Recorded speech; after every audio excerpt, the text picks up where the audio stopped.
Boa noite.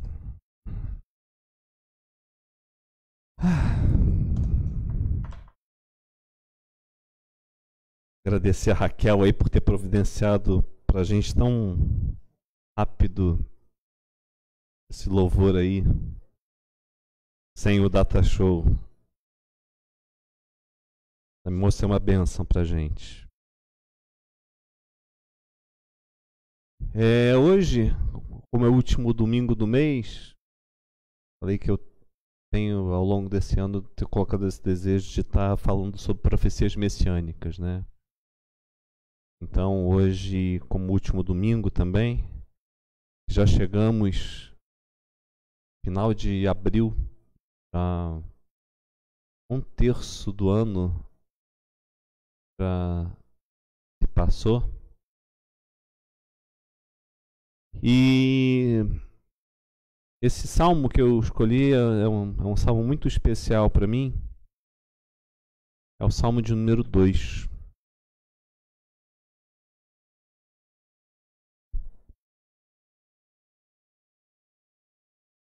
E eu, quando estava preparando, eu descobri antigos livros que eu tenho em coisas antigas mesmo, de final do século XIX, começo do século XX, livros antigos mesmo, falando sobre trabalho junto ao judeu, né? E eu fui até fazer pesquisa sobre isso, e um deles falando sobre os rabínicos antigos, falando sobre profecias messiânicas. Então eu peguei até parte desse material do que os próprios rabinos falavam sobre essas passagens, e eu vou estar mencionando aqui também. Então ele começa no o Salmo, capítulo 2, vamos ler ele todo. A gente gosta de ler por partes, né? Mas vamos ler ele todo, são só 12 versículos. Porque se amotinam os gentios e os povos imaginam coisas vãs? Os reis da terra se levantam e os governos consultam juntamente contra o Senhor ou contra o seu ungido, dizendo: rompamos as suas ataduras e sacudamos de nós as suas cordas. Aquele que habita nos céus rirá, o Senhor zombará deles. Então desfalará na sua ira e no seu furor os turbará. Eu, porém, ungi o meu rei sobre meu santo monte de Sião. Proclamarei o decreto. O Senhor me disse: tu és meu filho, eu hoje te gerei. Pede-me e eu te darei os gentios por herança e os fins da terra por tua possessão. Tu os esmigalharás como a vara de ferro, tu os despedaçarás como um vaso de oleiro. Agora, pois, ó reis, sede prudentes, deixai-vos instruir, juízes da terra, servi ao Senhor com temor e alegrai-vos com tremor. Beijai o filho para que se não ire e pereçais no caminho, quando em breve se acender a sua ira. Bem-aventurados todos aqueles que nele confiam. Pai, em nome de Jesus, eu quero te agradecer mais uma vez nessa noite, Senhor. Sabes quando eu preparava essa mensagem, como meu coração estava, Senhor. Eu venho pedir, Pai, que tu esteja falando a cada um de nós, Senhor, a começar em mim.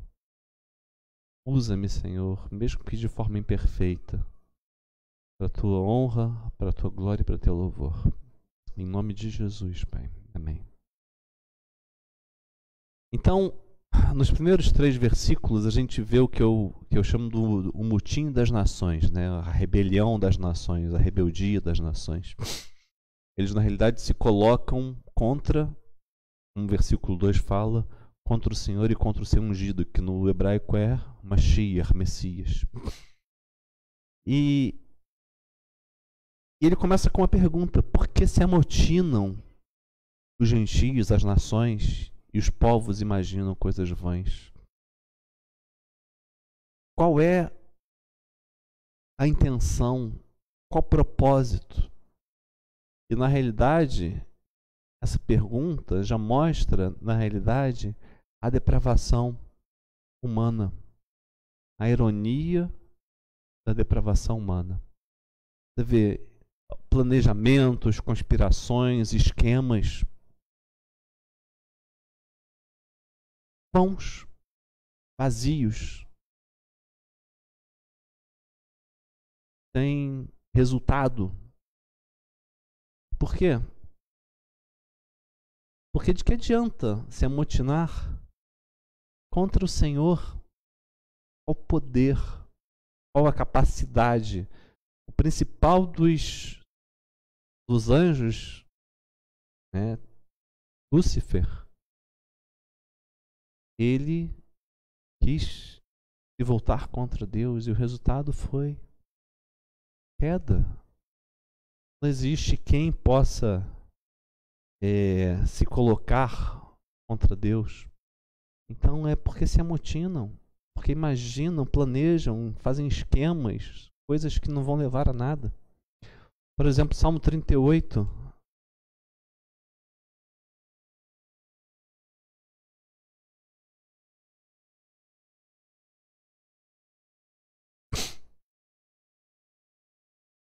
Aqui um salmo de Davi.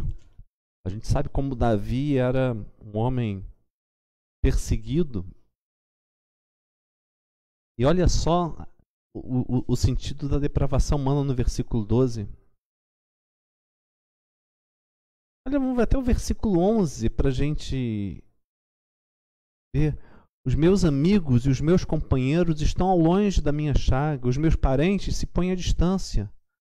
Também os que buscam a minha vida me armam laços, e os que procuram o meu mal falam coisas que danificam e imaginam astúcias todo dia. Ou seja, eram pessoas. Davi aqui estava falando sobre como ele estava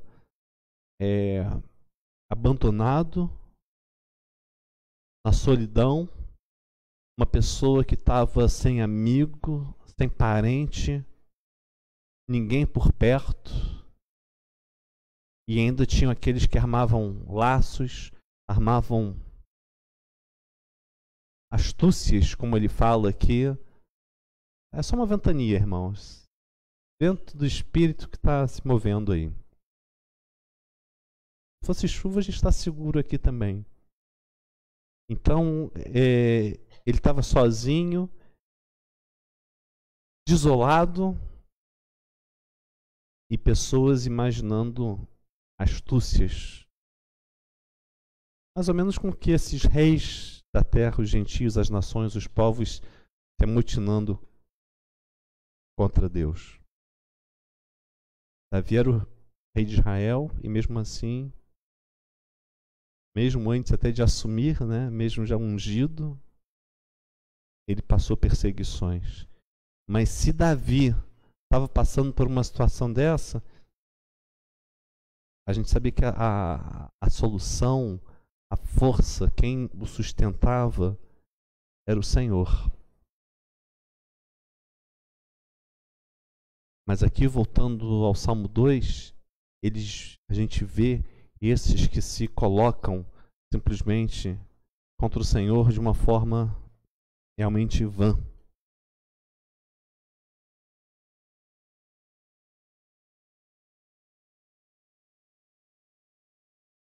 E aí, eita, agora deu um pico de luz aí.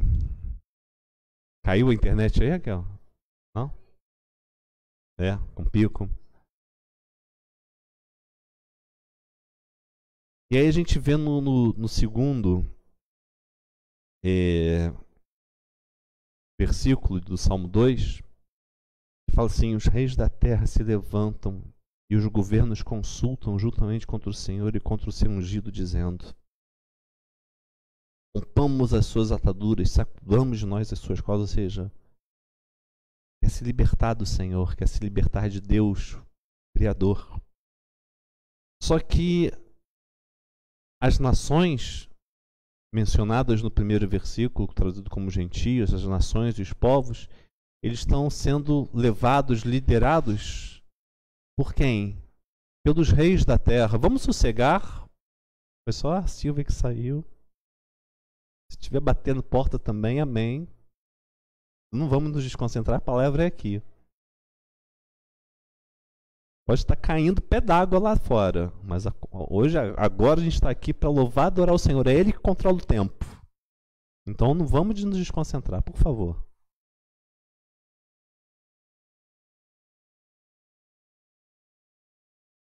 Então, os reis da terra e os governos que lideram essas nações, os povos, os gentios. E o propósito que vê aqui no Salmo 2 é se posicionar contra o Senhor, contra o Messias, contra o seu ungido. Se libertar dele, fala, rompamos as suas ataduras, como se tivesse uma coisa presa, como se Deus estivesse nos prendendo ou prendendo os povos. Essa é a imagem que muitas vezes querem passar nos dias de hoje. Pela grande imprensa, pela mídia, né, que a gente vê simplesmente mostrando como os crentes fossem ignorantes, comprando a salvação pelo dízimo, como eu li ainda há pouco ali um comentário lá no Face. Então, são essas ideias que muitas vezes as pessoas querem passar. Mas lendo um desses comentários sobre o que os rabinos falaram sobre esse salmo, especialmente no Salmo 2, porque não tem como eles negarem que é sobre o ungido Messias, o Edersheim, que é um judeu cristão, ele sim do século XIX, que descreveu o seguinte, ele pegou o que falaram no Yalkut. Ele fala assim, que é um comentário rabínico, fala assim, temos a seguinte símile impressionante nas palavras contra o Senhor e seu Messias. Comparando-os, os reis da terra, a um ladrão que fica de forma desafiadora atrás do palácio do rei e diz, se eu encontrar o filho do rei, o pegarei e o crucificarei e o matarei com uma morte cruel. Palavras rabínicas nesse livro de Yalkut, que é um dos comentários rabínicos, e ele falando que esses reis da terra, se posicionando contra o Senhor e contra o Messias, são como um ladrão atrás do palácio. E é curioso a escolha das palavras que esse rabino usou. Se eu encontrar o filho do rei, o pegarei e o crucificarei, o matarei com uma morte cruel. Esse Edersheim, ele também fala sobre o Midrash. O Midrash é um comentário do Salmo 2. E olha só, ele fala, com curioso conceito, com o intuito de mostrar que cada um dos que se levantou contra Deus e seu povo pensou ser mais sábio do que seus predecessores. Ou seja, é curioso que sempre que a gente vê um povo derrubando outro, sempre quer apagar resquício do outro. Ele sempre se acha melhor, mais forte, mais poderoso do que o outro. Ou então, mais sábio, mais inteligente do que o seu antecessor. Só que olha só o que está nesse Midrash, o que esse rabino escreveu. Então sempre quem vem depois se acha mais inteligente do que aquele que veio antes. Então ele fala assim, então Caim matou seu irmão, mas foi negligente em matar seu pai, se esquecendo que haveriam outros filhos. Ou seja, ele não foi inteligente porque ele só matou Abel, ele não matou Adão. Isso é um comentário de um rabino. Aí ele fala, Esaú planejava esperar até a morte de seu pai, caso para matar seu irmão Jacó. E Faraó culpou Esaú por sua tolice em se esquecer que nesse ínterim Jacó teria outros filhos e superou Esaú esse faraó, então superou Esaú, planejando matar todos os filhos do sexo masculino, mas foi negligente com as filhas, ou seja, foi o caso lá de Moisés, né? Quando Moisés nasceu, o faraó planejava matar todos os meninos do povo judeu, só que ele não pensou em matar as filhas. Enquanto Amã, lá do livro de Esther, ridicularizou a tolice de Faraó em se esquecer que haveriam filhas. Então, pretendia superar Faraó, destruindo todo o povo. Qual era a intenção de Amã? Destruir todo o povo. E, finalmente, Gog e Magog. Gog e Magog é justamente aqueles que vão se voltar contra Israel no fim dos tempos. E que os rabinos se referem muito à situação, ao momento do Messias. Ele fala, então, e finalmente Gog e Magog, ridicularizando a miopia de todos os que o precederam e tomando conselho contra Israel, enquanto eles tivessem um patrono celestial, resolveram primeiro atacar seu patrono celestial e depois Israel. Para estes se aplicam as palavras contra o Senhor e seu Messias. Então, você vê, o rabino, ele foi em todo esse caminho, desde Caim até Gog e Magog, para explicar isso. Que, na realidade, esses reis da terra, eles estão se voltando contra o Senhor, mas qual é a intenção deles? Destruir Israel. De uma certa forma, e destruindo Israel, você está destruindo o Messias. Tanto que o primeiro assassinato, Caim matando Abel, se a gente for parar para pensar, está ligado justamente na descendência, na vinda do Messias. Por quê? Porque com a queda do homem e da mulher, Deus falou que através do descendente era um Senhor. Tu és o Deus que fizeste o céu e a terra e o mar e tudo que neles há.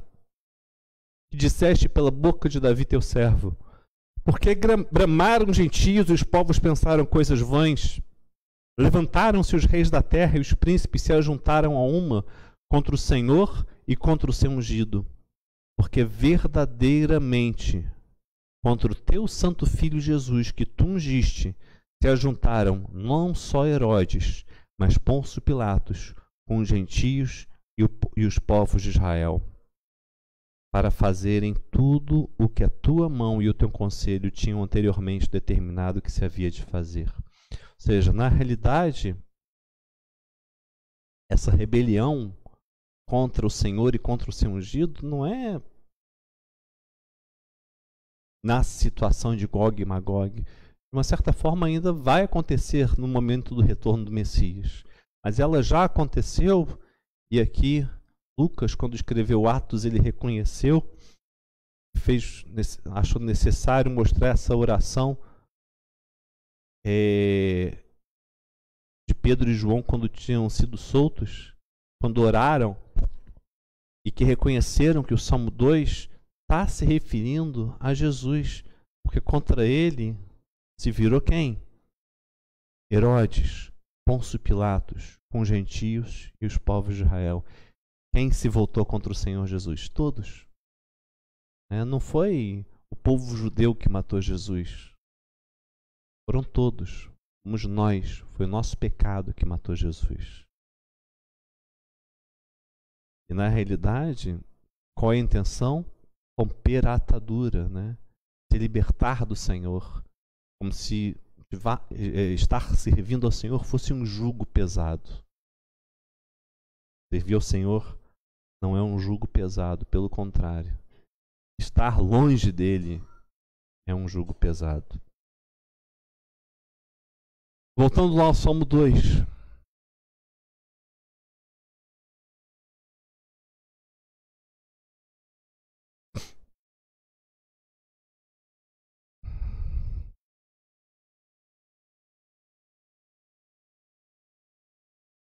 Eu tinha marcado um outro salmo aqui como referência. Vamos ver que salmo.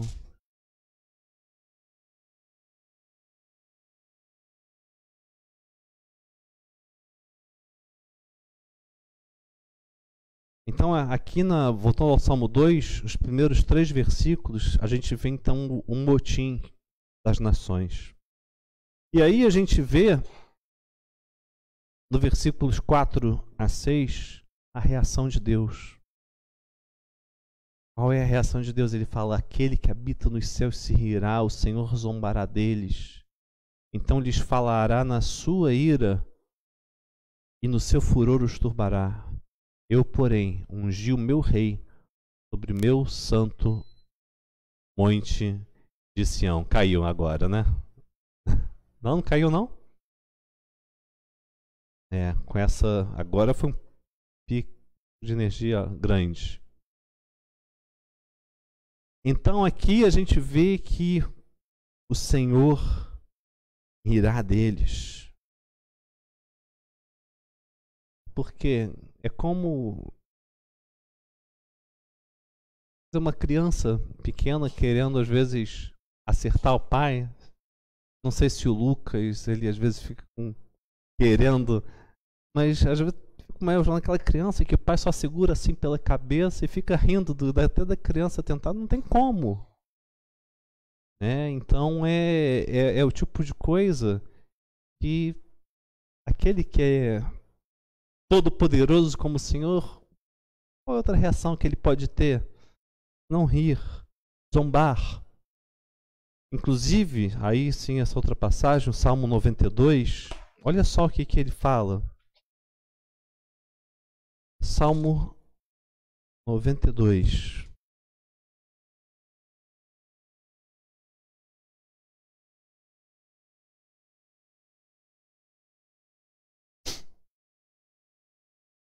Que, aliás, também é um outro salmo messiânico,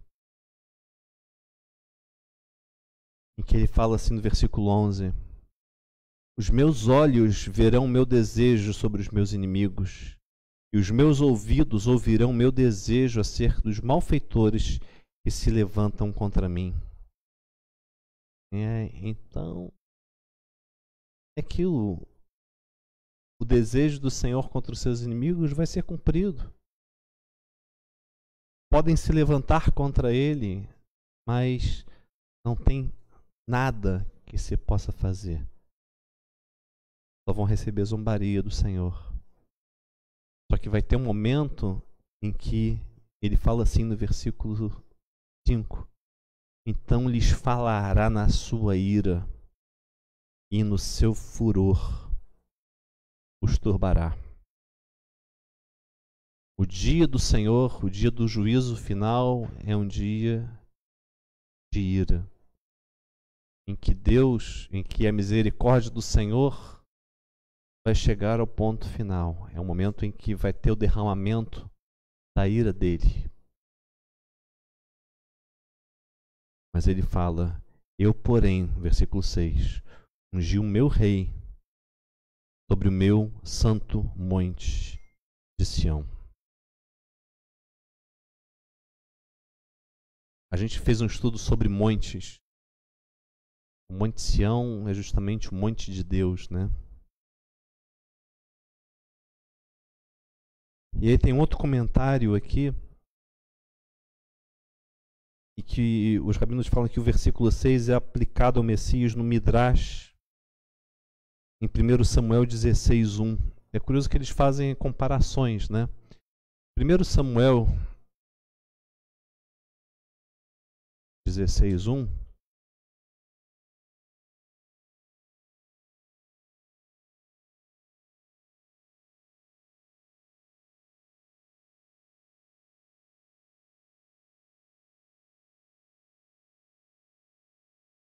Ele fala justamente sobre Davi, sobre a unção de Davi, né? Então, disse o Senhor a Samuel: até quando terás dó de Saul, havendo eu rejeitado, para que não reine sobre Israel? Enche um chifre de azeite e vem. Enviar-te-ei a Jessé o belemita, porque dentre os seus filhos me tenho provido de um rei. Então, Samuel é ordenado pelo Senhor para ir a Jessé, e ele vai ser... E dessas 3 medidas do sofrimento, uma vai para o rei Messias, se referindo a Isaías 53, de que ele foi ferido por nossas transgressões. E perguntados, onde tu buscas habitar? Ele falou, é necessário essa pergunta? Onde? Ora mais? Em que lugar mais? Se não no meu santo monte de Sião. É óbvio.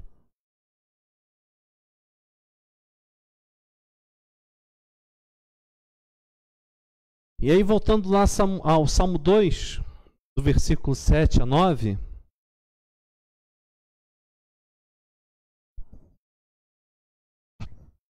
a gente vê o governo de Deus.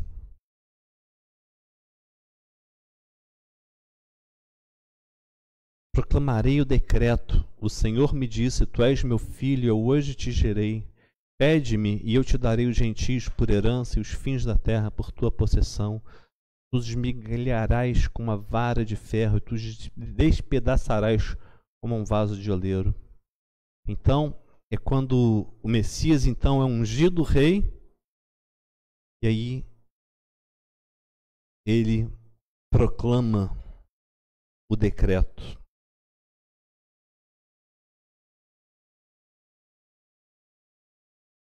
E o decreto é justamente o que o Senhor falou para ele, Deus Pai falou para ele, tu és meu filho, eu hoje te gerei.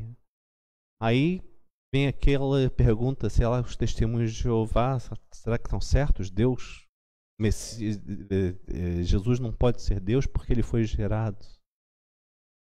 Não. Aí que vem também o que os rabinos ensinam sobre essa passagem. Os rabinos também ensinaram: o santo, abençoado seja ele, dirá ao Mashiach ben Davi, ao Messias filho de Davi: peça-me qualquer coisa e eu te darei, assim como está escrito. Não tem como, vou ter que ler tudo mesmo. Versículo 7, que é justamente: o Senhor me disse, tu és meu filho, eu hoje te gerei. Agora é chuva, não é mais vento, agora é chuva mesmo, mas... Ele fala assim, entre várias outras citações messiânicas, há uma passagem muito notável no Midrash, em que a unidade de Israel e do Messias, na visão profética, parece claramente indicada. Seguindo o decreto da lei, dos profetas e dos escritos, a primeira passagem citada é Êxodo 4:22, em que fala Israel é meu filho primogênito. O segundo dos profetas, Isaías 52:13, eis que o meu servo dirá com prudência. E Isaías 42:1, eis o meu servo a quem eu sustento. O terceiro dos escritos, Salmo 110:1, disse o Senhor ao meu Senhor, e novamente Salmo 2:7, disse o Senhor, tu és meu filho, e assim... Esta outra palavra, Daniel 7:13, que lemos hoje no nosso estudo bíblico, eis que um como filho do homem veio com as nuvens do céu. Tá? Agora achei a passagem que eu estava querendo. Aqui tanta coisa que está escrito aqui. Aí ele fala assim, no Talmud, a mesma passagem é muito curiosamente aplicada, sugerindo-se que quando o Messias, o filho de Davi, visse que o Messias, o filho de José, isso que a gente fala que o próprio entendimento judaico que existem 2 Messias, o Mashiach ben Yosef, que é o Messias, filho de José, que é o servo sofredor, e o Messias, filho de Davi, que é o Messias rei, filho de Davi. E nós, no entendimento judaico-cristão, entendemos que o Messias, filho de José, na realidade, é a mesma pessoa do Messias, filho de Davi. Porque o Messias, filho de José, o sofredor, é justamente aquele que foi rejeitado pelos irmãos. E não é Messias, filho de José de Maria, não. Curiosamente é o nome. Mas Messias, filho de José do Egito, em que ele foi rejeitado pelos irmãos e sofreu. Então ele fala que Quando o Messias, o filho de Davi, visse que o Messias, o filho de José, seria morto, ele disse ao Todo-Poderoso: eu não busco nada de ti, exceto a vida. Ao que a resposta foi: vida te pediu e lhe a deste, como Davi teu pai profetizou de ti no Salmo 21, 4. E aí, só para encerrar a situação rabínica em relação a isso, o mesmo Midrash, em relação às palavras tu és meu filho, observa que quando aquela hora chega, Deus fala a ele para fazer uma nova aliança. E então ele fala: eu hoje te gerei. Esta é a hora que ele se torna teu filho. Então, o que os rabinos falam em relação tu és meu filho e hoje te gerei? Na realidade, visão rabínica, eles entendem que ele é gerado, ele se torna filho quando Deus fala para ele fazer uma nova aliança. Que nova aliança é essa?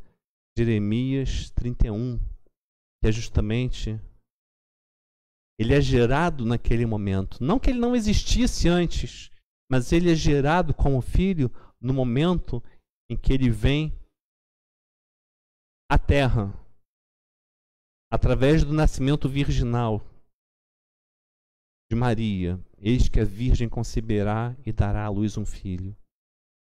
Naquele momento em que ele nasce para vir a criar uma nova aliança.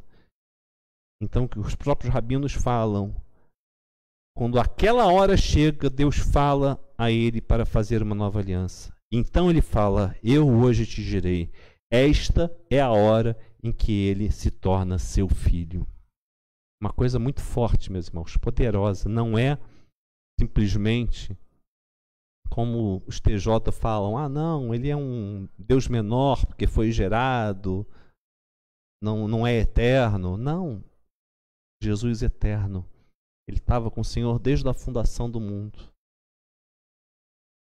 Foi através dele, através da palavra, que o mundo foi gerado.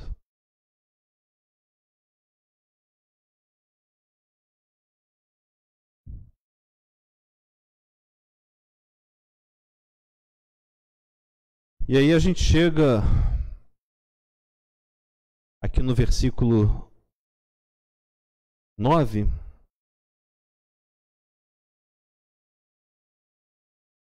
em que ele fala: tu esmigalharás com uma vara de ferro, despedaçarás como um vaso de oleiro. Vai ter um momento em que no fim dos tempos o Senhor vai voltar, aí não mais como Messias, filho de José.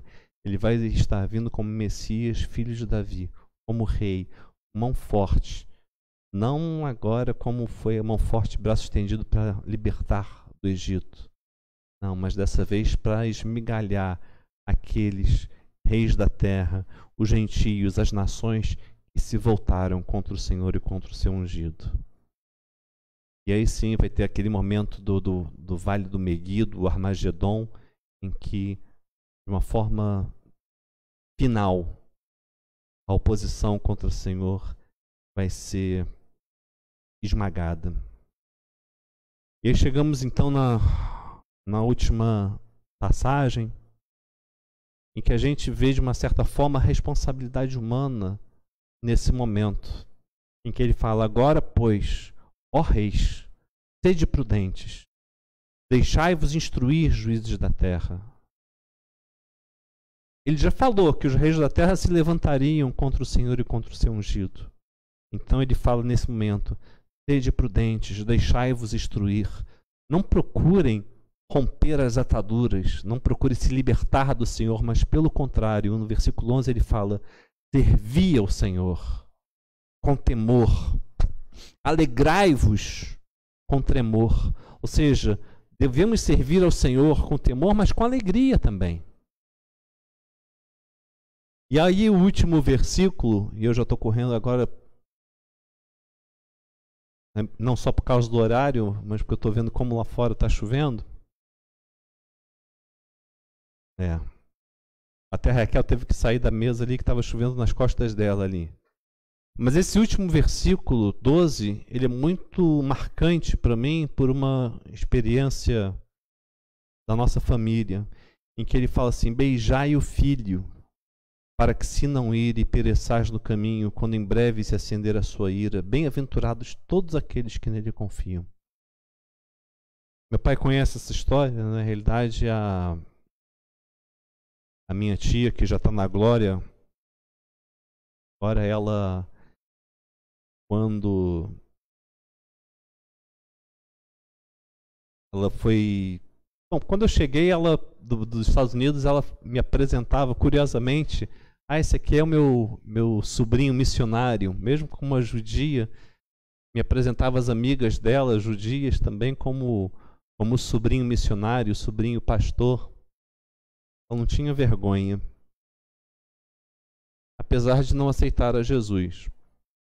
Até o dia que ela ficou com esse tumor no cérebro, foi tratada, né, era atendida por enfermeiras. E uma dessas enfermeiras era uma missionária batista. E ela ia onde minha tia fosse, né? Até que minha tia foi na sinagoga. E aí a minha tia, toda feliz que ela tinha ido na sinagoga pela primeira vez com essa enfermeira. E aí fulana, o que você achou lá do serviço lá na minha sinagoga? Achei interessante. Pena que Deus não estava lá. Você vê a ousadia da mulher. Falou, como Deus não estava lá? Você mesmo não viu? O rabino falou de Deus tantas vezes. Ele pode ter falado dele todas essas vezes. Mas Deus não estava lá. Mas como assim Deus não estava lá? Aí ela falou, eu vou dar um exemplo para a senhora. Se eu falar para a senhora que eu vou fazer uma festa em que a senhora vai ser a convidada principal, vai ter todos os quitutes, as coisas do bom e do melhor, a senhora gostaria dessa festa? Mas é claro que eu gostaria dessa festa. E se eu falasse para a senhora que a única condição para a senhora não ir é não levar seu filho, a senhora iria? Mas é claro que não. Onde meu filho não entra, eu também não entro.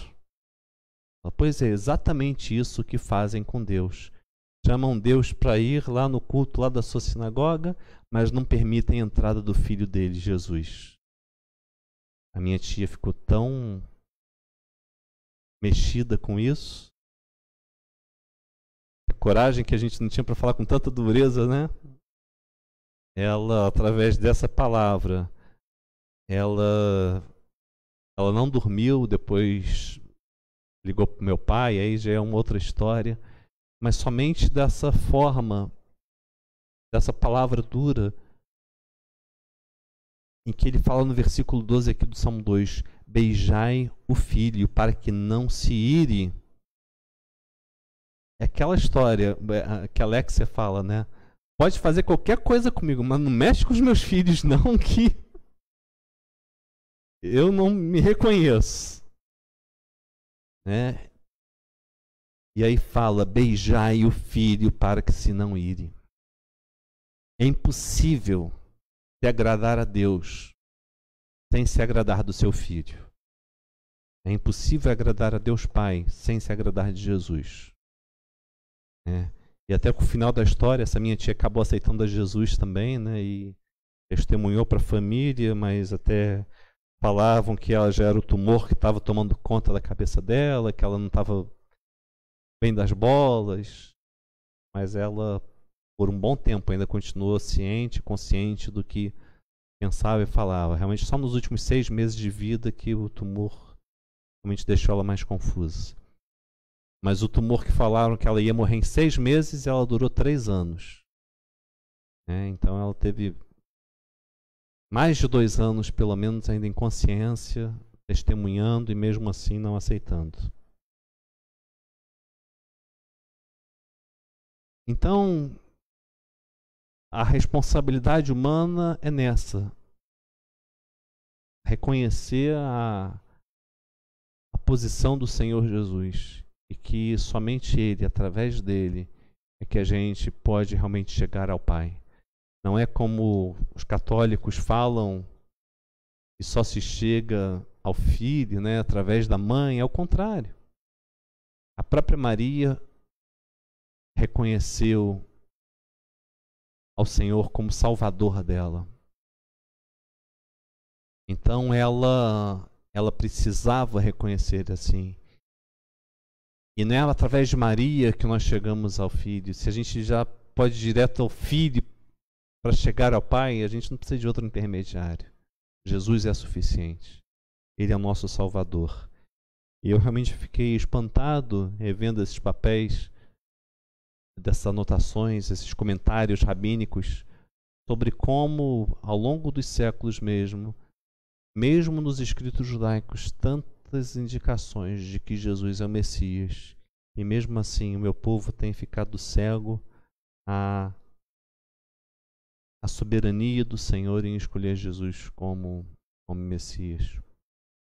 E a gente precisa fazer mais, eu preciso fazer mais, para a gente estar podendo alcançar o meu povo para o Senhor Jesus. Estava conversando com meu pai essa quarta-feira. Realmente o grande desejo do meu coração é realmente voltar a ser missionário. Ou pelo menos através aqui da igreja, poder trabalhar de uma forma integral para me dedicar mais à obra e alcançar o povo. Infelizmente, financeiramente, a gente não tem essa condição ainda. Mas realmente, orem por mim. Porque eu gostaria de fazer muito mais aqui por cada um. Pelo meu povo e pelo pessoal aqui da igreja. E orem para que eu possa estar servindo vocês melhor. E que possa ter realmente mais tranquilidade. Porque o desejo do meu coração, eu faço disso as palavras de Paulo, das minhas palavras. O desejo do meu coração, a minha oração por Israel é pela salvação deles, né? Então, essa paixão, esse amor não saiu do meu coração. Mas a gente se deixa levar pelas situações, pelas circunstâncias da vida, pelas dificuldades. Mas vão estar orando não só por mim, né, pelo meu pai, mas que o Senhor possa estar enviando mais obreiros aqui para nossa igreja, e que o Senhor possa estar abençoando. Sei que a gente tem muitas falhas, muitos defeitos, mas uma coisa eu sei, aqui realmente na igreja a gente busca estar pregando realmente a palavra, e não só pregar, a gente procura realmente viver a palavra. E infelizmente a gente vê tantas igrejas, tantos pastores de uma forma tão equivocada, né? Tão distantes do real propósito. Mas oremos mais, meus irmãos, pela Bethlehem, para que ela possa realmente se tornar uma igreja conhecida aqui na região, uma igreja com temor do Senhor e que realmente anuncia a palavra de uma forma não somente plena, mas também ousada. Amém? Pai, em nome de Jesus, eu quero te agradecer por essa noite, Senhor.